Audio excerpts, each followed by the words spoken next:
বিসমিল্লাহির রহমানির রহিম। আসসালামু আলাইকুম। এটা হলো বুটের ডাল দিয়ে মুরগির মাংসের তরকারি। আর বুটের ডাল দিয়ে মুরগির মাংসের তরকারিটা কীভাবে রান্না করলাম সম্পূর্ণ ভিডিওটা আপনাদের সাথে শেয়ার করব, না টেনে চলুন দেখি।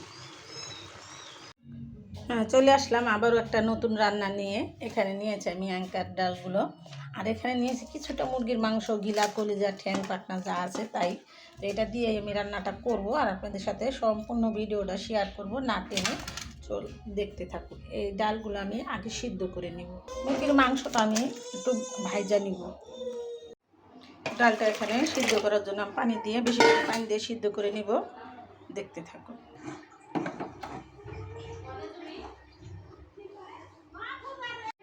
তো ডালগুলো সিদ্ধ হয়ে যেতে আমি পেঁয়াজ রসুনগুলো একটু কেটে নেব, আর রসুনগুলো আমি একটু থেতো করে নেব। আমি সবসময় চাকু দিয়ে কাটতে পারি না, এমন কোনো সময়ই আমি সবসময় বড়ি দিয়ে কাটাকাটি করি।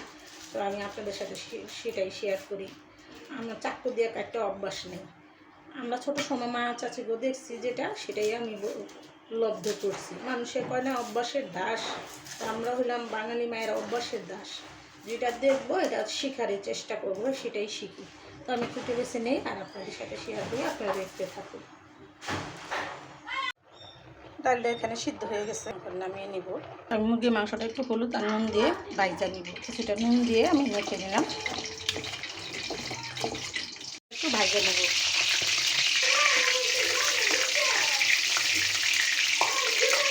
মরিচগুলো ভাজা হয়ে গেছে, আমি পেঁয়াজটা ভাজা নিব।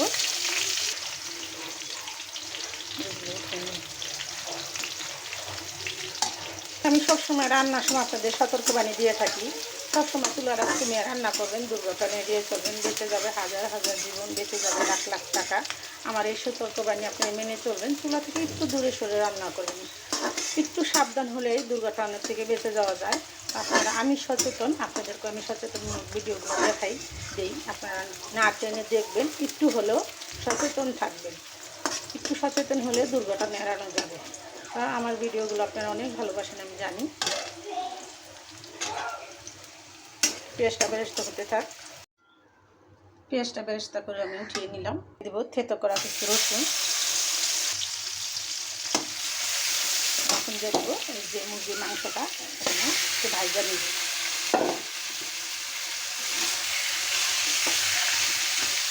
এই রসুনটা থেতো করে দেওয়ার কারণ হলো যে মুরগির মাঝে যে একটা গন্ধ থাকে, গন্ধটা থাকবে না, রসুনটা দিয়ে বাগারের মতো হবে। মাংসটা আমি একটু ভালো করে ভাজা নিয়ে মশলাগুলো দিয়ে দিব। আমার ভাজা হয়ে গেছে, আমি আপনাদের এক এক করে সম্পূর্ণ মশলাগুলো এটার মধ্যে দিয়ে দিব। দিয়ে দিলাম শুকনো মরিচ বাটা, দিয়ে দিলাম আদা রসুন বাটা, দিয়ে দিব হলুদের পাখি, দিয়ে দিলাম স্বাদ মতো নুন। তো এটা দিয়ে আমি মশলা দিয়ে মাংসটা একটু ভালো করে কষিয়ে দেবো। এটা আমার কষানো হয়ে গেছে, আমি একটু শাহি গরম মশলাগুলো দিয়ে দিব। এটা ধনিয়া আর জিরার পাখি, শাহি গরম মশলা দিবা। আমি এখানে কী কী মশলা উপকরণগুলো দিলাম সম্পূর্ণ কিন্তু আপনাদের সাথে শেয়ার করলাম। আমার ভিডিওটা না টেনে দেখবেন। আর এরকম সুস্বাদু বুটের ডাল দিয়ে মুরগির মাংস, লীলা কলিজা দিয়ে একবার হলো এরকম বুটের ডাল দিয়ে রান্না করে খাবেন। তখন আমি বুটের ডালগুলো দিয়ে দেবো। বুটের ডালগুলো একটা দিয়ে দিলাম।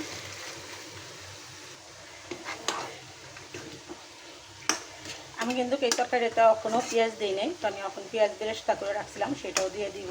আর এই ডালটা আমি কীভাবে রান্না করলাম সম্পূর্ণটা আপনাদের সাথে শেয়ার করলাম, না টেনে দেখবেন আর এরকম সুস্বাদু রান্না করে খাবেন।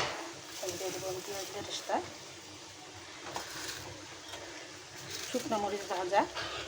তো আমার সম্পূর্ণ মশলাগুলো এখানে দেওয়া হয়ে গেল, আর আপনাদের সাথে শেয়ার করলাম কী করে রান্নাটা করলাম। একটু নাড়াচাড়া দিয়ে একটু জল দিয়ে দিব। ঝোল দিয়ে আমি বেশিক্ষণ রান্না করবো না, 10 মিনিট রান্না করলে হয়ে যাবে। তো আপনাদের সাথে ফুল ভিডিওটা শেয়ার করলাম, না টেনে দেখবেন আর এরকম সুস্বাদু রান্না করে খাবেন। আর নতুন নতুন ভিডিও পেতে সাথেই থাকবেন। দিয়ে দিলাম কিছুটা পানি, ঝোলের জন্য যে পানিটুকু দিচ্ছি ওটুকুই হবে, আর বেশি পানি দেব না। আমার রান্নাটা এখানে কমপ্লিট। তো এই রান্নাটা আমি আরও 10 মিনিট করবো। আপনারা একবার হলেও এরকম করে রান্না করে খেয়ে দেখবেন। আর ভিডিওটা বড় না করে আমি এখানে রেখে দিলাম। আসসালামু আলাইকুম।